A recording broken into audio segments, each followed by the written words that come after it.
আমার সকল ছোট্ট ছোট্ট ছাত্রছাত্রীদের নোটবুকসে স্বাগত। আজ আমি দ্বিতীয় শ্রেণীর আমার বইয়ের তৃতীয় পর্বের ২৪৬ থেকে ২৫০ পৃষ্ঠার মধ্যে যে সমস্ত প্রশ্ন রয়েছে তার সমাধান করে দেব। তোমরা মনোযোগ সহকারে সেটি দেখো, পারলে বইতে বা খাতায় টুকে নিতে পারো। এখানে বলেছে রিড দ্য সেন্টেন্সেস, মানে বাক্যগুলি পড়ো। অ্যাকশন দেওয়া রয়েছে, অ্যাকশনস ওয়েস্টারডে টুডে, মানে ওয়েস্টারডে হচ্ছে গতকাল যেটা হয়ে গিয়েছে, টুডে মানে আজ হচ্ছে। দেখো ক্রিকেট, এটা খেলছি, দেখো আই প্লেড ক্রিকেট, আমি খেলেছিলাম ক্রিকেট। দেন ইডি আছে, পাস্টে হয়ে গেছে যেটা, আই প্লে ক্রিকেট, আমি ক্রিকেট খেলছি। Football, we enjoyed our football match, আমরা ফুটবল ম্যাচে এনজয় করেছি, মজা করেছি। তারপর দেখো যখন টুডেতে যখন আছে, we enjoy our football match, আমরা ফুটবল ম্যাচে এনজয় করছি, আজকের কথাটা। পরটা দেখো যে ছেলেটি হাঁটছে, we walked on the road, তুমি রোডে হেঁটেছিলে, রাস্তায় হেঁটেছিলে। You walk on the road, তুমি হচ্ছে রোডে হাঁটছো। দেখো পাখি, দে টক টু মি, তাহারা আমাদের সাথে কথা বলেছিল। দে টক টু মি, তারা আছে আমাদের সাথে কথা বলছে। পরটা দেখো বলছে ফিল ইন দ্য গ্যাপস, শূন্যস্থান পূরণ করো। ওয়েস্টারডে গতকাল, আর টুডে মানে আজ। আই হেল্প এ ম্যান, আমি একজন মানুষকে সাহায্য করেছিলাম। উই হচ্ছে আই হেল্প এ ম্যান, তাহলে আজকে কী হবে, আমি মানুষটিকে সাহায্য করছি। We started for the market, আমরা কি হচ্ছে মার্কেটে শুরু করেছিলাম। We start for the market, আমরা মার্কেটে শুরু করছি। ইউ ওয়ার্কড ভেরি হার্ড, তুমি খুব শক্ত কাজ করেছিলে। ইউ হার্ড ভেরি হার্ড, তুমি শক্ত কাজ করছো। দে প্লেড ইন জয়, তাহারা মজা করে খেলেছিল। দে প্লেড ইন জয়, তারা মজা করে খেলছে। ছবিটা দেখো, এখন বলছে আমরা দুই ভাই মেলায় গেলাম, আমি 10 টাকা দিয়ে বেলের পানা খেলাম, আমার বন্ধু 12 টাকা দিয়ে লস্যি খেলো, আমাদের মোট কত টাকা খরচ হলো হিসাব করি। তারপর প্রথমে দেখো 10 টাকা আর 12 টাকা যোগ করে দেবো, 2 আর 2, 22 টাকা এখানে করে দেওয়া আছে। এটা পরটা দেখো, এক কাপ চায়ের দাম 4 টাকা 50 পয়সা, একটি বিস্কুটের দাম 1 টাকা 50 পয়সা, এক কাপ চা ও একটি বিস্কুটের দাম কত হবে। তাহলে দেখো টাকা পয়সা, তাহলে 4 টাকা 50 পয়সা, 1 টাকা 50 পয়সা করে দেওয়া আছে, যোগ করে দেবো। 0 5 5 মিলে গেলে 10, হাতে 1, 4 1 5 6।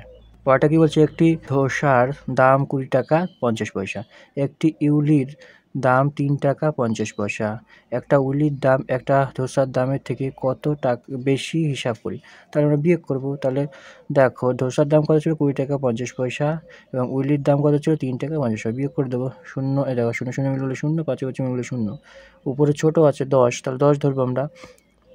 10-এর থেকে 3 বাদ দিলে 7, আর এদিকে 1, এখানে 1 চলে আসবে, তাহলে 2 থেকে 1 বাদ দিলে 1, তাহলে 17 টাকা বেশি এটা। একটি আপেলের দাম 10 টাকা ও একটি পেয়ারার দাম 3 টাকা, একটি আপেলের দাম ও একটি পেয়ারার দামের পার্থক্য কত। তাহলে আপেলের দাম কত ছিল 10 টাকা, পেয়ারার দাম 3 টাকা, তাহলে বিয়োগ করে 10 থেকে 3 বাদ দিলে 7। পরেরটা দেখো, ছবিটা দেখো, এখানে করে যাচ্ছে, একটি সন্দেশের দাম 6 টাকা, একটি সিঙ্গারার দাম 4 টাকা 50 পয়সা, একটি লাড্ডুর দাম 5 টাকা। এভাবে তোমরা হচ্ছে গল্প লেখো এবং কী বলছে নিচে গল্প লিখে এবং মোট দাম খুঁজি। তাহলে লেখো, তোমরা তোমাদের মতন লিখতে পারো যে দাদা মেলা থেকে 6 টাকার একটি সন্দেশ, 4 টাকা 50 পয়সার সিঙ্গারা, 5 টাকা দামের একটি লাড্ডু কেনেন। তাহলে মোট কত টাকা খরচ করেন। তাহলে 6 টাকা প্রথমেরটায়, তাহলে আমরা 0 0 বসিয়ে দেবো, কিছু নেই। 4 টাকা 50 পয়সা ছিল তোমার হচ্ছে সিঙ্গারা, আর হচ্ছে লাড্ডু ছিল 5 টাকা, তাহলে যোগ করে দেবো 0 0 0, 0 হচ্ছে 5, 6 আর 4 10 আর 5 15, তাহলে 15 টাকা। তারপরটা কী বলছে, দেখো সহজ পাঠের বাড়িঘর সংক্রান্ত বাক্যাংশ পংক্তিগুলি খুঁজে লিখি। তাহলে প্রথমে 1 নম্বর বলছে, ও যাবে সংসারবাবুর বাসায়, তাহলে এটা সহজ পাঠে 1 নম্বর, পৃষ্ঠা নম্বর 1-এ পেয়ে যাবে। আঙের তো পাচ্ছে, এটা পৃষ্ঠা নম্বর 4-এ আছে সহজ পাঠের। তার ঘরে সুন্দর দেখে ফুলদানি রাখো, পৃষ্ঠা নম্বর 9 এটা পেয়ে যাবে। তার দরমার বেড়া ভেঙে গেল, পৃষ্ঠা নম্বর 11। জিওল মাছের বেড়ার ধারে কোথায় হব বনবাসী, কেউ কোথাও নেই, এটা হচ্ছে পৃষ্ঠা নম্বর 12-তে পেয়ে যাবে।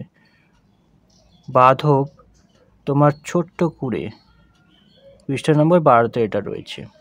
7 নম্বর, মিশ্রদের বাড়ির আশ্রয় নেব, তাহলে পৃষ্ঠা নম্বর কত আছে, পৃষ্ঠা নম্বর 16। পড়াটা কি আছে, আবার ফিরে আসি আপন গায়ে, পৃষ্ঠা নম্বর এটা করতে পারবে। দোতলা ঘরের পালকের উপর আছে পৃষ্ঠা আছে, তাহলে পৃষ্ঠা নম্বর 21-এ আছে রান্নাঘর থেকে বিড়াল ডাকছে, পৃষ্ঠা নম্বর 27-এ তোমরা পেয়ে যাবে। সহজ পাঠ দ্বিতীয় ভাগ থেকে বাড়িঘর সংক্রান্ত আরও বাক্যাংশগুলি খুঁজে নিয়ে লেখি। দেখো আমি করে দিয়েছি কটা বাক্য। 1 নম্বর, সন্ধ্যা হলে ঘরে ধুনোর গন্ধ দিও। 2 নম্বর, তার এই শল্যপুরে বাড়ি, নদীর ধারে একটা ঢিবির পরে তাদের হচ্ছে কুড়ে ঘর। তো এখানে হচ্ছে ঘরে, দেখো একটা বাড়ি, এখানে শল্যপুরের বাড়ি, এখানেও একটা বাড়ি সংক্রান্ত এই জায়গায় কুড়ে ঘর।